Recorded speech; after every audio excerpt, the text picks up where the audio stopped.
zənginliyi yaşadı. Təbiətin oyanışının, varlığın yenidən canlanmasının müjdəsini verən Novruz bayramı ən qədim zamanlardan bəri həyat və məişətimizə daxil olmuş, insanları aydın, işıqlı sabaha, xoşbəxt gələcəyə inam duyğusu bəxş etmişdir.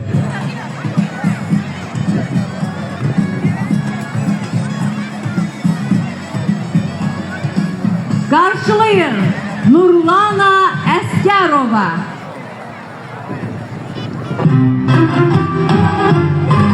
Güzelim yar güzelim,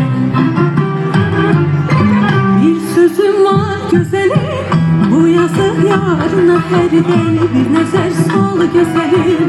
Bu yazık yarına her deli bir nəzər sal güzelim. Aşık oldum seneme,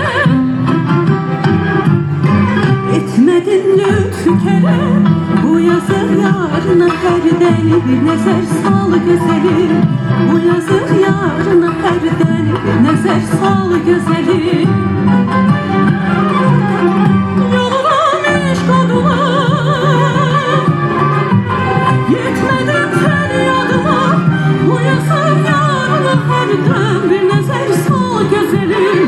Bu yazık yarına her dem bir nəzər sal güzelim. Güzelim yar güzelim, bir sözüm var güzelim. Bu yazık yarına her deli bir nəzər sal güzelim. Bu yazık yarına her deli bir nəzər sal güzelim. Aşık oldum sana ben, etmedin lütfü kerem. Bu yazık yarına her deli bir nəzər sal güzelim. Bu yazık yarına her deli bir nəzər sal güzelim. Yoluna meşk odular, yetmedin feryadıma. Bu yazık yarına her dem bir nəzər sal güzelim. Bu yazık yarına her dem bir nəzər sal güzelim. Güzelim yar güzelim, bir sözüm var güzelim. Bu yazık yarına her deli bir nəzər sal güzelim.